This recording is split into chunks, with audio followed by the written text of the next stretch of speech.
Good evening and welcome to the Ogden City Council meeting for Tuesday, October 15th, 2013. Let the roll call reflect that all council members are present with the exception of Councilmember Wicks, who will not be able to join us via teleconference, and she has asked to be excused. Now I'll turn the time over to Vice Chair Garner for the Pledge of Allegiance. Thank you very much. And we have two scout troops with us tonight. We have Troop 461 and Troop 175. And from Troop 461, we have Carson Phillips. And Carson will lead us in the Pledge of Allegiance. So Carson, if you'll come up at this time.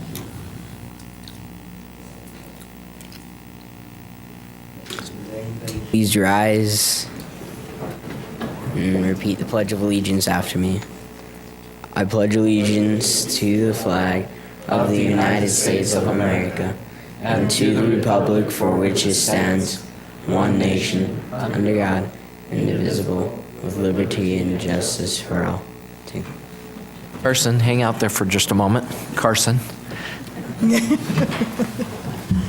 Tell everybody what your merit badge you're working on and why you're here tonight. I'm working on my communications and citizenship in the community merit badge.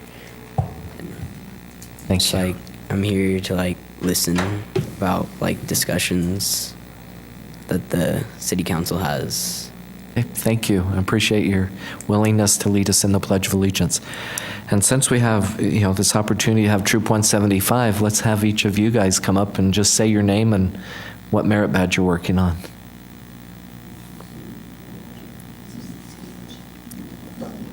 I'm Michael Hughes, and I'm working on the citizenship in the community. I'm Max Bailey, and I'm working on the citizenship in the community. I'm Dexter Blanton. I'm also working on the citizenship in the community. I'm Caden Chisholm. I'm working in the citizenship in the community. I'm Jacob Coates, and I'm also working on the citizenship and community. My name is Sheldon Dennis, and I'm working on the citizenship and the community. I'm Matthew Hughes, and I'm working in the citizenship in the community. I'm Schuler Blanton. I'm working on the citizenship in the community. I'm Michael Barrett, and I'm also working on the community, and that's it. Thank you. I think that's one of the larger troops we've had here in a while, and appreciate your leader bringing you tonight. So thanks for both of your troops being here. Thank you. Thank you. It is nice to have scouts here with us tonight. Next, we'll now have a moment of silence.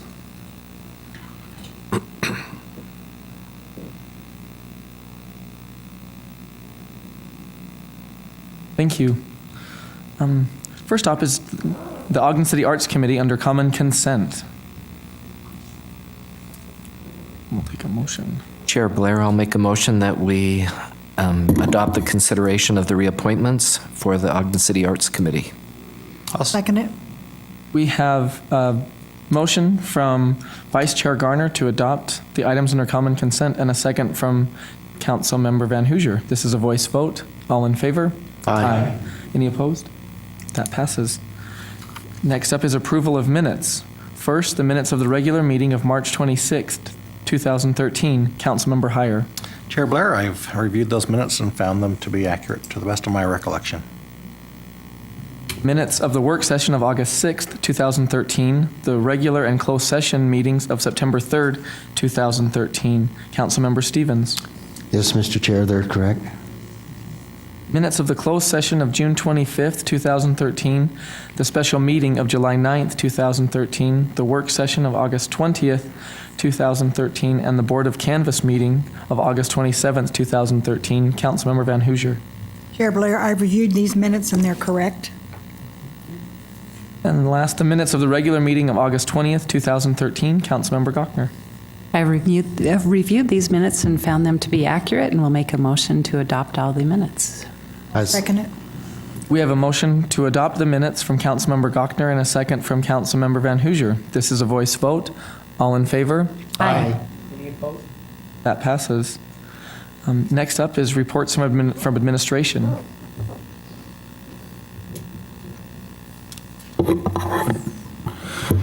We'd like to have a report for our sewer master plan. Cliff Linford will be presenting from Sunrise Engineering.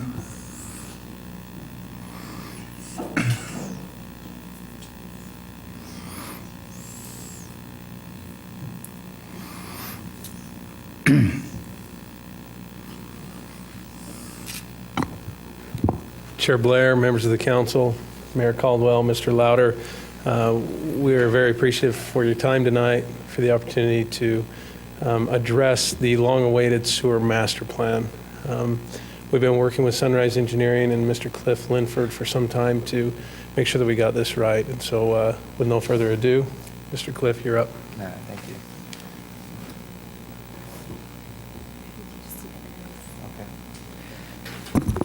I'd also like to thank the council for this opportunity to present the sewer master plan and take the opportunity to thank the city staff. Without Jay, Perry, Justin, Bill, and his crew, the sewer master plan wouldn't be able to be complete and would not have the recommendations that we have here for you today. The purpose of the master plan today in this presentation is to present to the council and public the background information, the system capacity, recommendations, obviously improvements, the cost of these recommendations, and also timing. When do we want to finish these projects? The methodology that we used to complete the sewer master plan was to analyze the existing system. We did an extensive effort on actually mapping the existing system. There's over 5,500 sewer manholes within the city. We actually went to each individual manhole, collected a survey shot on each rim elevation, popped each lid, took a picture of the manhole, and measured the inverts. This is very critical in a sewer system to be able to analyze the flows and the capacities of the sewer mains. Within this model, we also analyzed the flows within the system, the age of the system, especially related to the fact that it is an older system. We also met with city staff and discussed the existing operation and maintenance issues that we are experiencing within the system. So a little background on the size of the system. There's 19 different drainage basins within the city sewer system. For the most part, 99% of the system is actually a gravity-based sewer flow system. The sewer flows from east to west, then north to south, and is collected in different transmission lines and then conveyed to Central Weber for treatment. There's only 2 small lift stations within the city, which is actually an excellent system layout to have a system that size to only need to pump a small portion of the city. Within the size as well, there's over 277 miles of pipe, and as I mentioned previously, over 5,000 manholes within the system. To put that into perspective, if we were to build the sewer system from scratch today, we would have to invest over $400 million to build the sewer system, a very large system. To understand the capacity of the sewer system, we have to understand a number of different types of flows. The 3 main flows are base flow, infiltration, and inflow. Base flow is what you would expect to find within a sanitary sewer system. It's basically your indoor water usage. Everything that goes down the drain is what you want to be treating within a sewer system. The other 2 flows, infiltration and inflow, commonly known as I&I in the industry, is unwanted flow that gets into the sanitary sewer system that you have to treat. The infiltration is basically groundwater that gets into the sanitary sewer system through cracks in the pipe, leaky gaskets, or through manholes. Inflow is very similar, except rather than being groundwater, it's stormwater through storm events that also enters in the system. And I&I creates 2 problems within a system. First being capacity of the main lines themselves, and second, increases your treatment costs. As we analyzed the system, we measured the base flow based on your indoor water usage and your culinary water usage. Your infiltration and inflow was measured by installing 4 meters throughout the system and comparing what you should expect versus what you're actually getting at the meters. And what we found is that over 60% of the sewer flow within Ogden City is actually unwanted flow in infiltration and inflow.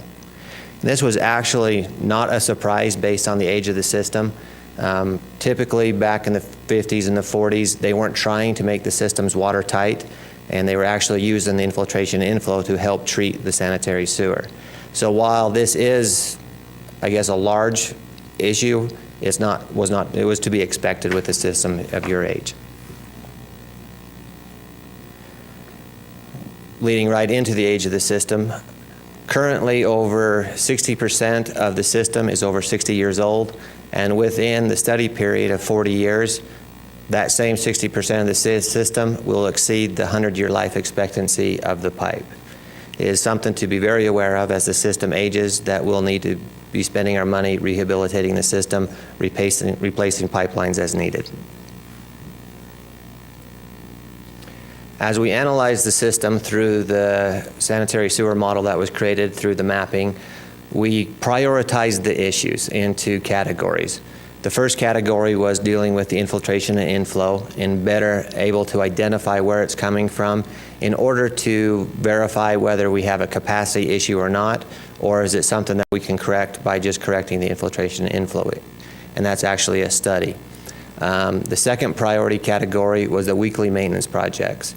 These are areas within the city that Bill's and Perry's crews have to visit on a weekly basis to remove clogs due to roots, rodents, and just low capacity pipes that if they don't do the maintenance on it, the sewer backs up on. So a significant dollar amount is put out in man hours correcting these problems on a weekly basis. The next category was actually capacity related projects that are related to the existing or build out conditions, meaning pipes that are undersized currently and they're at capacity. The next category were the same type of maintenance projects, but the ones that the crews have to visit on a monthly basis to keep them operable. And then we looked at the capacity projects that are related to a storm event. So meaning that in a typical everyday operation, they have the capacity, but in a 10-year storm event, the pipes actually become pressurized. And then lastly, we look to replace the pipe due to age and just implement a pipe replacement program on a yearly basis. And we met with city staff to come up with these priorities and put them into the capital facilities plan. So quickly to summarize some of the identified capital improvement projects by category, an I&I study is approximately $227,000. The existing capacity projects that were identified totaled 8.6, storm capacity $5 million, and the weekly and monthly maintenance projects approximately $12 million, for a total of identified capital improvement projects of $26 million.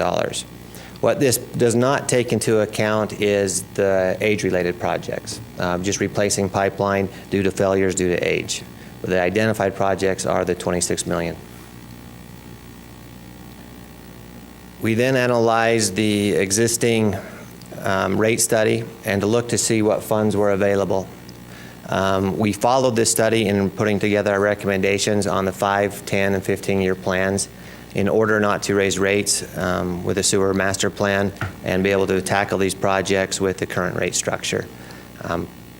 Quickly to summarize as follows, $2.6 million will be the first 5 years, which is pretty much tackling majority of the weekly maintenance projects up through year 10. Once we've completed the weekly maintenance projects, we'll get into some of the capacity-related issues and then into the monthly capacity issues as well. Mr. Chair, could we request just a moment? Could you stop while this presentation is sent to council members, since it's difficult to see and we don't have access to it. So we're going to have it sent to everyone, and then we can actually see it. Okay. Can you hold just a minute until that happens? Can I just ask a quick question while we're holding? So you refer to the 2 lift stations and that's like a really good thing for the whole setup. Is that just because of our geography that we have 2, kind of, on the hillside, or? It's twofold, actually. One, the geography plays a major part in that role.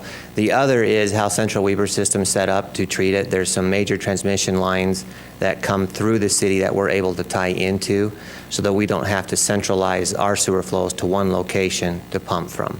So the way the Central Weber system set up allows us to do that as well. So it's a combination of the 2. What that allows us to do is, obviously every time we have to pump sewer, there's a lot of energy costs associated with that, and having a very small portion of the city that we actually have to lift through a lift station really helps the operation and maintenance side of the sewer system. I noticed throughout the years, like 0 to 5, 5 to 10, up to 20 years, each segment goes up a little bit higher. Is there a reason why that is always increasing more? Yes, that's basically following the rate study recommendations of dollars amounts that they have available for capital improvement projects. As they incorporated the rate study, they realized that this is an aging system, and there's going to be, as it gets older, more dollars would need to be put into the system to maintain it to its current standard. So the projects were following that rate study and their recommendation on that. One important thing to point out is we did follow the rate study through year 20. We pushed off all the age and rehabilitation projects until that time because basically funds were not available. From year 20 to year 40, we were playing a little catch-up on the age-related projects, and that actually is increased to about $5 million a year capital expenditure. And from year 20 to 40, it deviates from the rate study, and that there would need to be a rate increase at that time.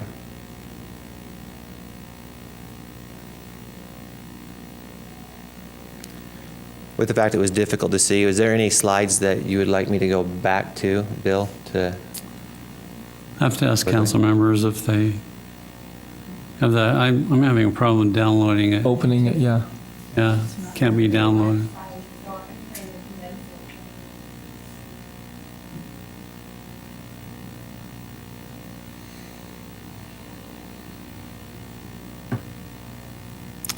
I have a question that maybe you could answer concerning the I&I that you mentioned. I'm assuming that some of that is, some of that inflow comes from groundwater that citizenry is dealing with maybe inappropriately, rather than to get it over to the storm sewer, it just goes down the sanitary sewer. What can we do about things like that to eliminate that expense? And Sure. You actually have a good program in place right now in identifying any cross connections from the storm drain system into the sanitary sewer system. I know Perry's crews have spent a lot of time in the south portion of the city.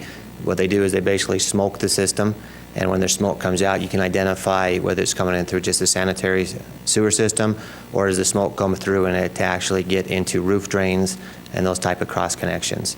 So there's an ongoing program to identify those cross connections.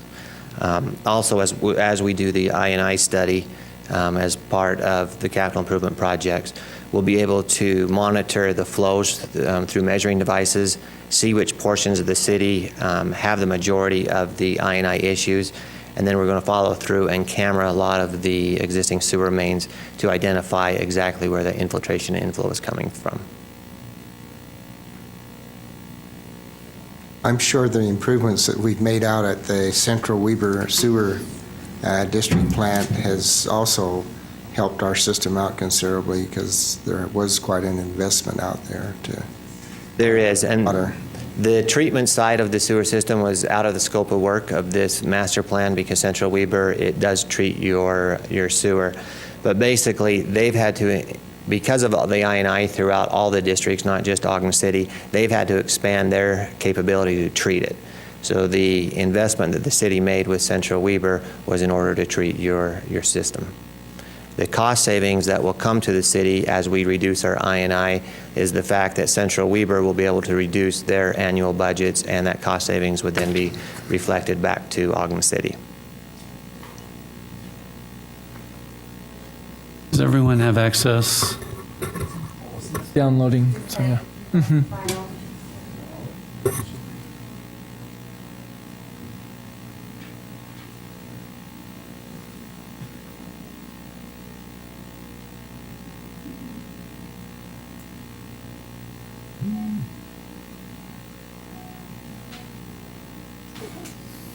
Maybe you can go back to the flow analysis.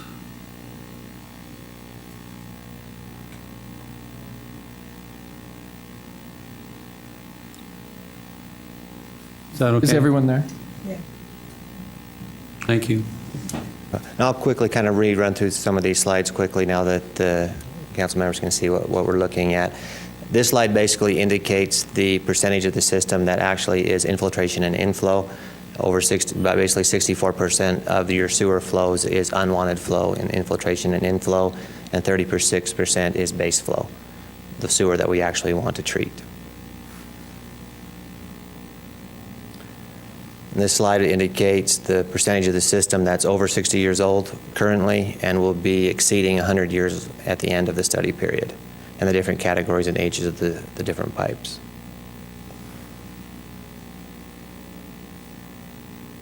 As we mentioned, how we prioritize the projects, how we came up with our capital improvement plan, was basically we took all our projects and put them in a priority based on the recommendations from city staff, and then we looked at the existing rate study and what funds were available and put the dollar amount associated from that list into the 5 or 10-year plan depending on fund availability.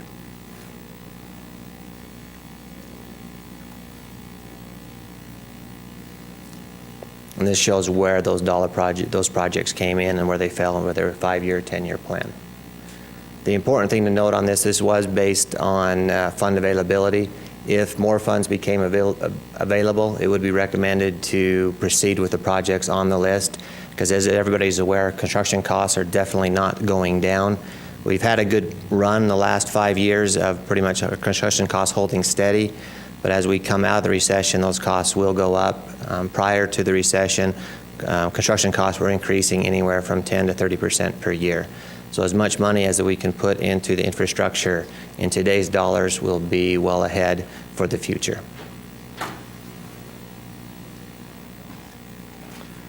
So in summary, kind of looking at the system as a whole, as we mentioned before, the system layout is actually in excellent shape.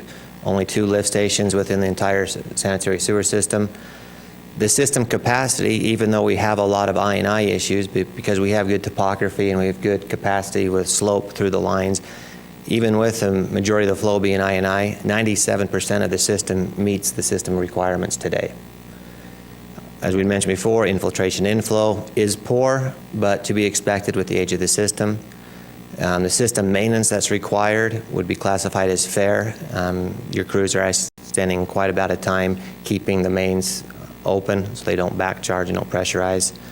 And the system age is in fair condition for its age. It is an aging infrastructure, and we do need to be aware of that for pipeline replacements, which could be a major challenge in the future if we don't act now and start planning for it.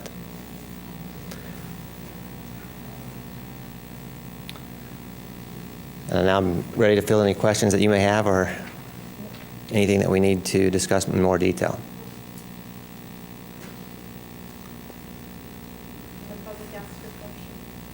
During public comments. We'll have public comment. Or when we have the public comments, we'll get you. Are there any other questions for Mr. Linford?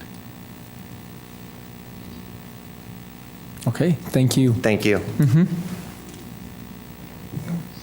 Okay, now we will receive public input on the sanitary sewer master plan. Oh, can you come up here? Just come right up. I know it sounds formal, but if you'll just tell us your name and address, that will help too. My name's Danielle Mavey, and I live at 1434 Darling. And I just had a question: if compared to a newer city, what would the I&I, what would a good percentage of the I&I be in going into the sewer system flow? We'll gather all the questions, and then we'll have Mr. Linford address them all at the end. Unless he...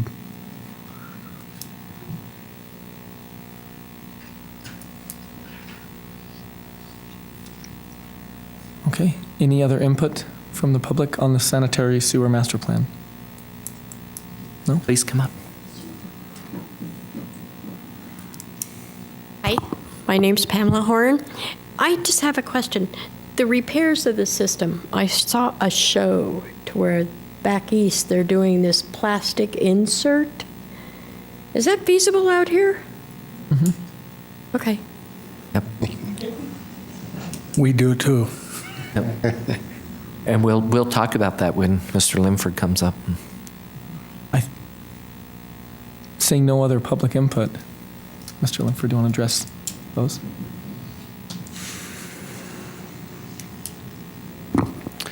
So if I heard correctly, the first question on the infiltration inflow is what do we suspect most of the flow is? Like on a newer system, what would it be? On a newer system, you don't experience as much infiltration inflow because all your joints are watertight. And on a newer system, you're expecting it to be less than 10%, down to 2 or 3% on a newer system. The older the system is, the more cracks you'll have in the pipe.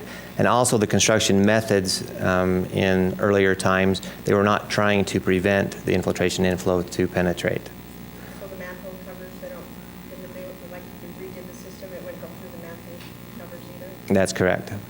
But most of the flow is actually the groundwater, so it's not really coming through the holes in the manhole as much as it is each joint in a pipe and cracks in the pipe that's underneath the groundwater. And the second question was referring to swage lining, inserting a line inside of a line. And the city's actually been very proactive in that. We've done a number of sewer lines within the city with that same method. As we put our costs together, as we look to rehabilitate the sanitary sewer system, that is the method that we're looking to use to rehabilitate most of the lines because it doesn't interrupt public traffic as much as you have to tear up the roads to replace the pipe. You can actually do most of it without impacting the public, and it's a lot more cost effective as well. Okay, thank you. Thank you. If there's no further discussion, I'll go ahead and make a motion that we adopt proposed resolution 2013-25. I second it. We have a motion from Councilmember Gottner to adopt proposed resolution 2013-25 and a second from Councilmember Stevens. This is a roll call vote. Councilmember Gochner. Aye. Councilmember Heyer. Aye. Councilmember Stevens. Aye. Councilmember Van Hoosier. Aye. Vice Chair Garner. Aye. Chair Blair. Aye. That passes. Next up is the animal ordinance amendments. Mayor Brown.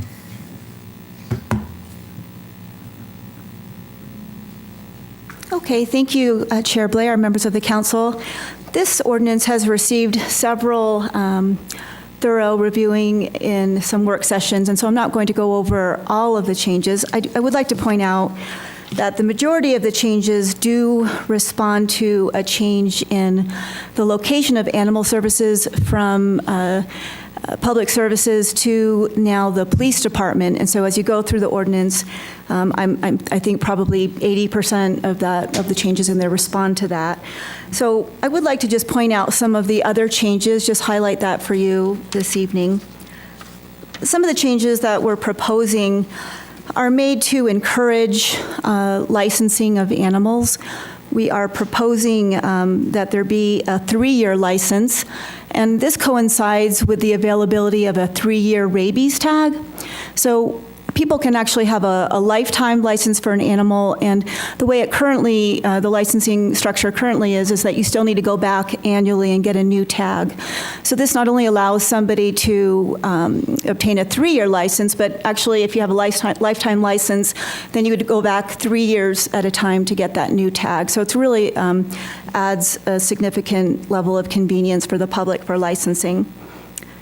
Also, in terms of late penalties, we're recommending an increase from $20 to $25, and that just is a little bit of encouragement for people to keep up with the renewal, either on an annual or a 3-year basis.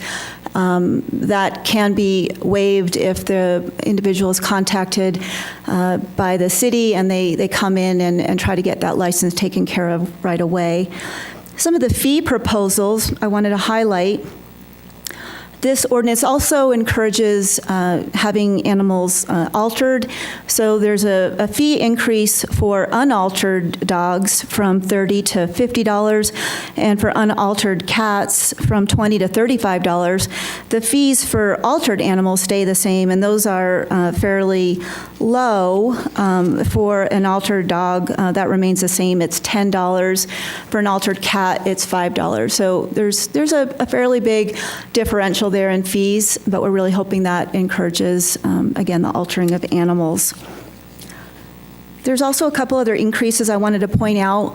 With the move to the Weber County Animal Shelter, the city is now having to cover some of the fees and the costs that are borne by the shelter, we actually have to pay back those costs. So in the past, we didn't charge such a large fee for the disposal of an owned animal, for example, and now we're proposing a $45 fee. And that's because if we bring an animal to the shelter, we're actually going to get charged that amount. So also a pickup charge for an owned animal. In the past, when we had our own shelter, we could cover some of those costs, but now we actually have to pay back the Weber County shelter. So there's a proposal for that to increase from $10 to $35. So those are some of the fee changes that we have. I wanted to point out also another provision regarding the animal waste, and we've clarified that owners are responsible for cleanup of animal waste, and this is on trails and in parks and in addition to other public areas.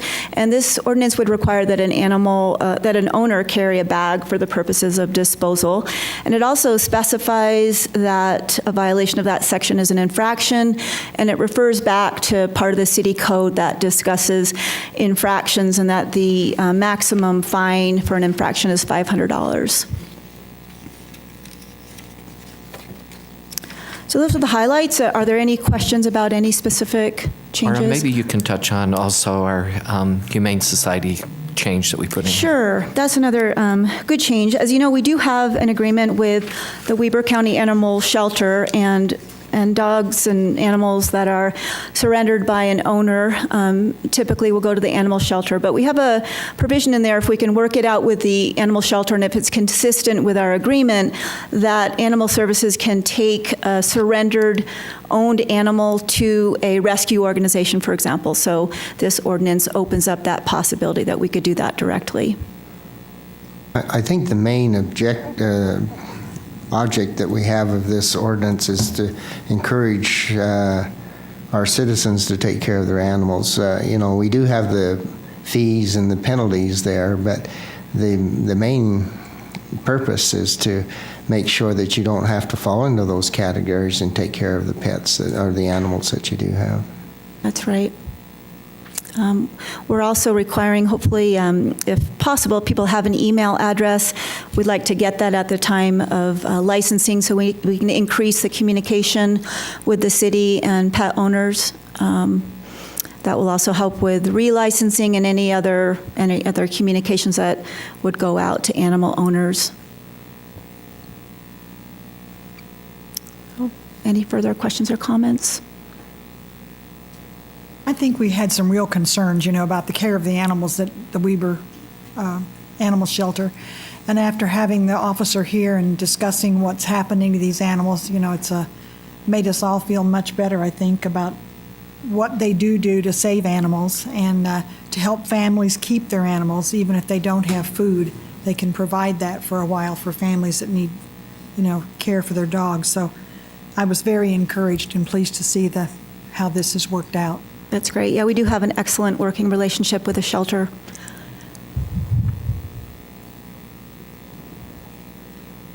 Thank you. Thank you. We will now receive public input on the animal ordinance amendments. Yeah, come on up.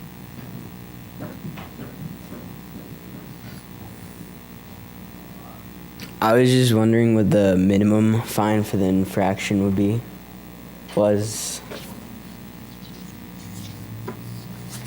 Thanks. If somebody does get a citation on the animal waste side of it, typically the process is we'll go through the justice court, and typically somebody would be able to negotiate that with the prosecutor. So the $500 is really a maximum amount. We're also going to work with the justice court to maybe establish a regular bail schedule for that amount, which could be a lot lower. For example, the fine for having an unleashed animal is $70, but the fine technically could be about $500. So that's an excellent question, and we'll be working with the Justice Court on what that fine actually should be. Great. Thank you.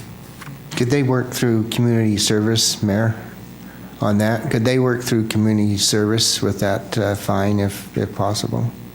I actually don't know the answer to that, but I know we have a number of violations that do go through community service, so that animal violations might very well be some that can be traded for community service volunteer work.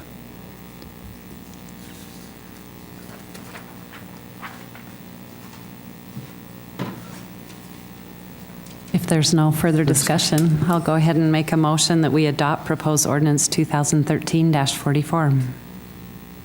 I'll second. We have a motion from Councilmember Gottner to adopt proposed ordinance 2013-44 and a second from Councilmember Heyer. This is a roll call vote. Councilmember Heyer. Aye. Councilmember Stevens. Aye.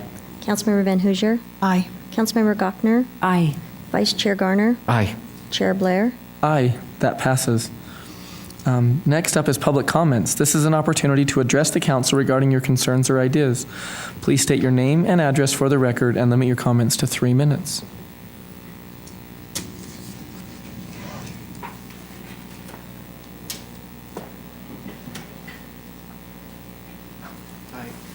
I'm extremely nervous. So my name is Isaac. I don't have a permanent address, so but that's kind of why I was here today, about obtaining a business license and the home occupancy and kind of what is necessary to get a business license. You need a permanent residence or own commercial property. Neither of them I do. I do have a great product. It does still need some work. The whole business thing is still there, but I'm a hard worker. I'm trying in business, and all these little blocks, let me actually gives me a challenge to go and learn and stuff. I did bring something in on Friday for you guys. I'm not sure if you guys got a chance to look that over, but it was, trying to come up with maybe another idea of how I might obtain my business license. Right now, it's not too necessary. I lost my investors as far as the ones that were ready to go because I couldn't obtain my business licensing. But, maybe come up with ideas and at least discuss if there is a way or, to go about it, in a good way. So. Okay.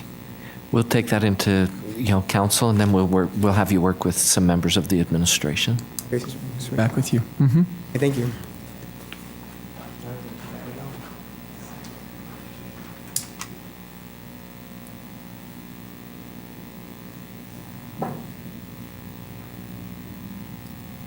I am Michael Hughes, and I go to Ogden High, and I was wondering how hard it would be to have there's a street right now, I believe it's 26th or 27th, but it's right by the school, runs east to west, and right now there's a stop sign going north to south, but there's enough traffic going there that I think there should really be a stop sign going the other way, so we have four-way stop. I just think that would increase a lot of safety because, one, there's a lot of cars parked on the street, so when kids are crossing, you can't really tell. And then when there's, it's just a mess. And so I think making that a four-way stop won't really affect traffic flow. I mean, in a negative way, but it'll really increase safety there. So. Thank you. Thank you.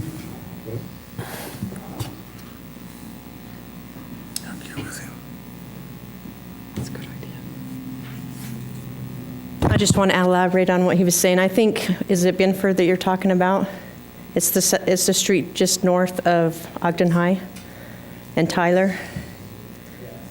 Because I go down that way all the way to work all the time, and I think it would be beneficial to have a four-way stop there. And is there a law where there's four-way stops around school zones on all corners? Because I know there's one on like 27th and Polk, right around like Wasatch or Polk Elementary and Wasatch Elementary. There's some on all those corners. There's four-way stops, but since that isn't like a full street, it's like, I think it's Bedford.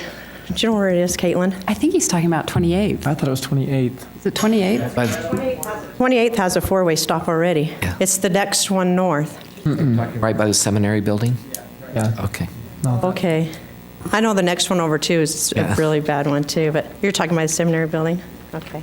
So we've got our roads pro here taking copious notes, so they'll both be addressed. Those Thank are great you. comments, though. Excellent Yeah. comment. Okay. Any other comments from the public? Come on up. Okay, I'm Pamela Horn again. This is my pass to the Marshall White Center. And we have a lot of seniors that go there. It's in between Grant and Lincoln on 28th Street. Everybody knows it. In the wintertime, the parking lot is handicap parking. So they have to really it's hard for them to get in because they have to make it out of the parking lot, a long stretch of sidewalk, then in the front. To open the side building, that's not the side door on the building, it's not feasible because we'd have to have a guard there, somebody standing there. Can we please get handicap parking right out front, even if it was just for the winter time, temporary handicap parking? And none of my posse is here. I feel so alone. Anyways, that's what I came to say. Thank you. Thank you.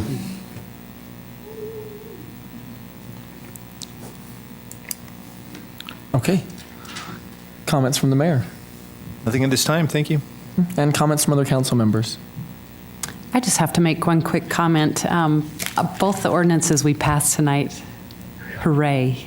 I know the sewer master plan is something that our staff and other staff have been working on for a long time, and it's such a good step forward. And kudos to the people that worked on the animal ordinance, our staff and other staff, because there's a lot of professionalism with that one. So thank you. And also, again, thank you for all your hard work and for Cliff and his group. And I second what Caitlin has said. And then a big shout out to the mayor and the Arts Awards and everybody who helped you with that.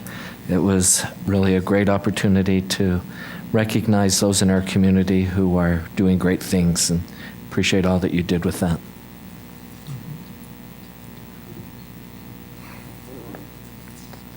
No further comments. I'll go ahead and make a motion to adjourn. Second.